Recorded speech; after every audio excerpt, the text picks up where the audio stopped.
আসসালামু আলাইকুম রহমতুল্লাহি ওবরকাতুহু। সম্মানিত দর্শক, রাজনীতির যে রাজচক্র, ভাগ্যচক্র, যেটি আকাশ থেকে নিয়ন্ত্রিত হয়, অবস্থা মনে হচ্ছে যে আবার এই রাজচক্র উল্টো পথে ঘোরা শুরু করেছে। আপনারা যদি গত ১৭ মাসের এই যে রাজনীতির যে পট পরিবর্তন, রাজনীতির স্রোত, বিভিন্ন পক্ষে বা বিপক্ষে যে জনজোয়ার,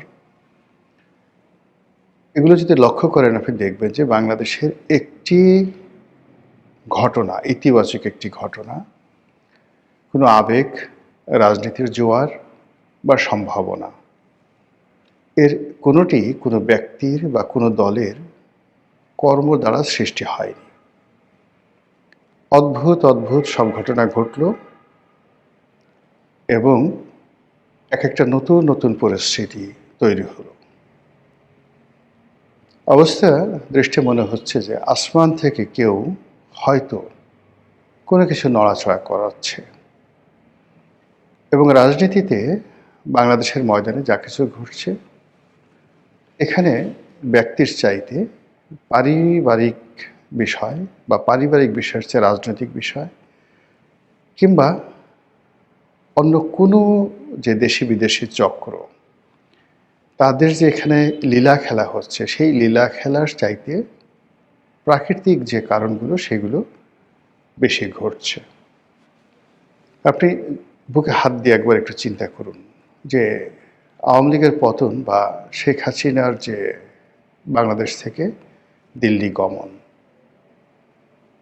এটা আপাত দৃষ্টিতে আমরা গণ অভ্যুত্থানকে মনে করি, কিন্তু যদি ৫ তারিখ দুপুর পর্যন্ত আপনি যারা রাজপথে ছিলেন তাদেরকে জিজ্ঞাসা করুন এবং আপনি যা দেখেছেন সেটির সঙ্গে মেলান, মনে হবে যেন স্বয়ং আল্লাহ রাব্বুল আলামিন ঘটনাটা ঘটিয়ে দিয়েছেন। এখন এই ঘটনা কি আলটিমেটলি জনতার পক্ষে যাবে, নাকি ঘুরে ফিরে আবার আওয়ামী লীগের পক্ষে যাবে, নাকি বিএনপির পক্ষে যাবে, নাকি যে ইসলামিক দলগুলো জামাতের নেতৃত্বে ঐক্যবদ্ধ হওয়ার চেষ্টা করে যাচ্ছে টিল নাও, আজকের দিন পর্যন্ত, সেখানে জামাতের মাধ্যমে একটি নতুন রাজনীতির ইতিহাস রচিত হবে, এটা আমরা বলতে পারছি না। কেন বলতে পারছি না? প্রায় প্রতিদিনই একটার পর একটা ঘটনা ঘটে যাচ্ছে এবং গতকালকের ঘটনার ফলে আজকে যে পরিবেশ এবং পরিস্থিতি তৈরি হচ্ছে, এটি মুহূর্তের মধ্যে উল্টে যাচ্ছে। যেমন ধরুন, আগস্ট মাসের ৫ তারিখে ডক্টর মোহাম্মদ ইউনূস তখনও দেশের বাইরে। তো উনার কপালে যে রাজটিকা আছে আমরা এটা জানতাম না। আবার উনি যাদেরকে মনোনয়ন দিয়েছেন, যাদেরকে উপদেষ্টা বানিয়েছেন, এ সকল মানুষদের কপালে যে রাজটিকা ছিল তা আমরা কেউ কল্পনাও করতে পারিনি। যেমন ধরুন, ছাত্রদের মধ্য থেকে ২ জন উপদেষ্টা হলেন, অন্যান্য যারা হলেন, ওনারা কেউ আগস্ট মাসের ৫ তারিখে কল্পনা করতে পারেননি যে শেখ হাসিনার পতন হবেন এবং তারা মন্ত্রী মিনিস্টার হবেন, কিন্তু ঘটনা ঘটে গেল। এবং টানা প্রায় ৪ থেকে ৫ মাস যাবৎ সব কিছু গ্রহ নক্ষত্র ডক্টর মোহাম্মদ ইউনূস এবং তার পারিষদবর্গের অধীনে রইল। এরপর সৌভাগ্যের যে চাকা, এটি জামাতের পক্ষে চলে গেল ২০২৫ সনের জানুয়ারি থেকে। স্কুল, কলেজ, মাদ্রাসা, পথ, ঘাট, মাঠ, শিক্ষালয় থেকে শুরু করে সব জায়গাতে শুধু জামাত এবং জামাত, এবং এটির দুটো অংশ। প্রথম অংশ হলো এনসিপি আর নেপথ্যে জামাত। এভাবে চলল প্রায় ৪ থেকে ৫ মাস। তারপর শুরু হলো একটা হযবরল অবস্থা। ২০২৫ সনের মে মাস থেকে একটা হযবরল অবস্থা। এই বিভিন্ন ইউটিউব থেকে নানা রকম গরু জবাই, জিয়াফত এগুলো চলতে থাকে। তারপর বিএনপি নানা রকম প্ল্যান করতে থাকে, প্রোগ্রাম করতে থাকে এবং আজকেই মনে হলো যে সরকারকে তারা ফেলে দেবে, এই এশরাক মানে নগর ভবন দখল করে, এই আরেক পার্টি এসে, মানে কি একটা বিতিস্থির অবস্থা। তো সেই অবস্থার মধ্যে যখন তারেক রহমান সাহেব এবং ডক্টর মোহাম্মদ ইউনূসের যে লন্ডন বৈঠক, সেটা হলো, এরপরে আরও এলোমেলো হয়ে গেল। এনসিপি একভাবে চলে, জামাত একভাবে চলে, বিএনপি একভাবে চলে, ডক্টর মোহাম্মদ ইউনূসের যমুনা একভাবে চলে, এমনকি সেনাবাহিনীর সঙ্গে ডক্টর ইউনূসের সম্পর্ক, জামাতের সম্পর্ক, তারপরে তারেক রহমান সাহেবের সম্পর্ক যে আসলে কেমন, এই জিনিসটি কিছুতেই আন্দাজ করা যাচ্ছিল না। ঠিক এইরকম যে একটি হযবরল অবস্থা, সেই অবস্থার মধ্যে ওসমান হাদি উনি নিহত হলেন। ওসমান হাদি নিহত হওয়ার পর সবাই বলে এই পুরো যে পরিবেশ পরিস্থিতি, মানে হত্যাকাণ্ডের পর যা কিছু ঘটেছে তার পুরোটাই জামাত এবং এনসিপির ফেভারে গিয়েছে। কিন্তু ওভার অ্যাক্টিং করতে গিয়ে তারা যে বিষয়গুলো তারা ফেভারে আনতে পারতো, সেই জিনিসগুলো তাদের জন্য বুমেরাং হয়ে গেছে। যেমন ডেইলি স্টারের আক্রমণ, প্রথম আলোর আক্রমণ, এটাকে আসলে হজম করা যায়নি। তো এই অবস্থা যখন চলছে, ঠিক সেই সময়টাতে নাটকীয়ভাবে জনাব তারেক রহমান সাহেব ঘোষণা দিলেন তিনি বাংলাদেশে আসবেন। আর উনি 25 তারিখে আসার পর থেকে আজকের দিন পর্যন্ত, আমি এই ভিডিওটি করছি জানুয়ারি মাসের 7 তারিখে, তাহলে অলমোস্ট প্রায় 2 সপ্তাহ ধরে পুরো রাজনীতির যে ময়দান, এটি এখন বিএনপির দখলে। বাংলাদেশে এখন বিএনপির যে গ্রহ নক্ষত্র আজকের দিন অনুযায়ী মনে হবে যে এখনই নির্বাচন হয়ে যাওয়া উচিত, এবং তারেক রহমান সাহেব এই মুহূর্তে বাংলাদেশের প্রধানমন্ত্রী। তিনি যেখানে যাচ্ছেন, সানাই বাজছে, নহবত বাজছে, তার কাছে যারা যাচ্ছেন তাদেরকে একজন প্রধানমন্ত্রীর সঙ্গে দেখা করতে যে রাষ্ট্রীয় প্রোটোকল রক্ষা করতে হয়, যে সিকিউরিটি পাস নিতে হয়, বা যে ধরনের, যাকে বলা হয়, সতর্কতা অবলম্বন করা হয়, যারাই সেখানে গেছেন, হাজার হাজার কোটি টাকার মালিক যমুনা গ্রুপের চেয়ারম্যান, সাবেক এমপি, সাবেক মন্ত্রী সালমা থেকে শুরু করে তার দলের যারা একেবারে আপনজন, তারা যারা সহযোগী রয়েছেন, সেটা ভিপি নুরুল হক নুরু বা অন্যান্য যারা, মাহমুদুর রহমান মান্না, যারা দেখা করেছেন, সবাইকে একই প্রক্রিয়ার মধ্যে দিয়ে যেতে হয়েছে। অ্যাজ ইট ইজ তারা একজন প্রধানমন্ত্রীর সঙ্গে দেখা করছে। এই যখন চলছে, তখন সারা বাংলাদেশের কিছু কিছু এলাকাতে কিছু বিচ্ছিন্ন ঘটনা ঘটে যাচ্ছে। বিচ্ছিন্ন বললাম এই কারণে যে স্বয়ং বিএনপি নেতা জনাব সালাউদ্দিন আহমেদ তিনি বলেছেন যে কারওয়ান বাজারে যে স্বেচ্ছাসেবক দলের একজন নেতা গুলিবিদ্ধ হয়ে মারা গেছেন, এটি বিচ্ছিন্ন কোনো ঘটনা, এর সঙ্গে কোনো চক্রান্ত জড়িত নেই। কিন্তু বিএনপি নেতারা এটা মানতে রাজি নন।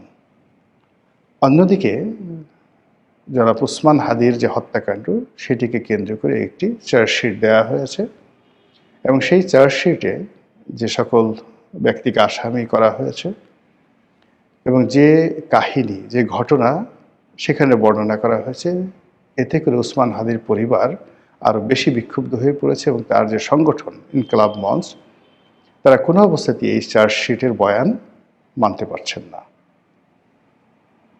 তারপর চট্টগ্রামের যে একটি এলাকা রয়েছে, ফটিকছড়ি, রাউজান, এই এলাকাগুলো মূলত সালাউদ্দিন কাদের চৌধুরী পরিবারের একছত্র আধিপত্য।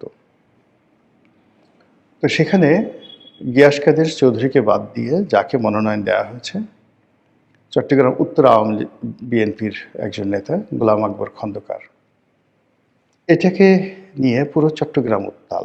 তার প্রেক্ষিতে হোক বা অন্য যে কোনো কারণে হোক, সেখানে এই রাউজান, ফটিকছড়ি, এই বিস্তীর্ণ এলাকাতে যেখানে চৌধুরী পরিবারের আধিপত্য রয়েছে, এই জায়গাটিতে একজন নেতা খুন হয়েছেন।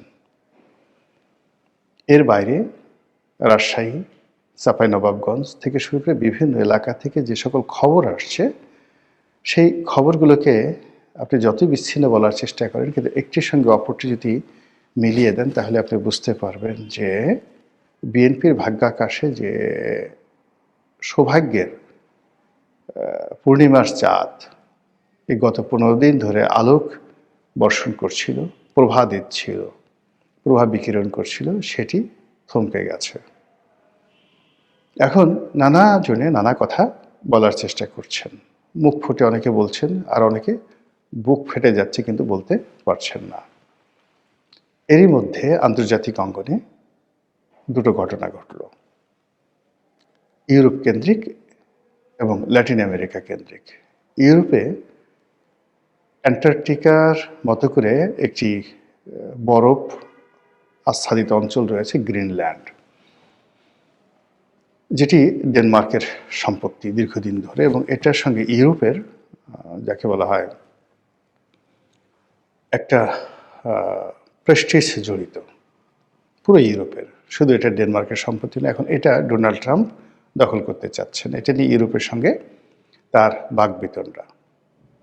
এরপর ল্যাটিন আমেরিকাতে যদি যান বা দক্ষিণ আমেরিকাতে যদি যান, সেখানে ভেনেজুয়েলার প্রেসিডেন্টকে ধরে আনার পর মার্কিন যুক্তরাষ্ট্রে যা কিছু হচ্ছে, যুক্তরাষ্ট্রের বাইরে যা কিছু হচ্ছে, এবং পুরো ল্যাটিন আমেরিকাতে যা কিছু হচ্ছে, ব্রাজিল থেকে শুরু করে বড় বড় দেশগুলো যেভাবে আমেরিকার সাম্রাজ্যবাদের বিরুদ্ধে ফুঁসে উঠেছে, অবস্থা দৃষ্টে মনে হচ্ছে যে মাদুরোর বিষয়ে যুক্তরাষ্ট্রকে একটা সমঝোতায় যেতে হবে এবং তাকে পিছু হটতে হবে।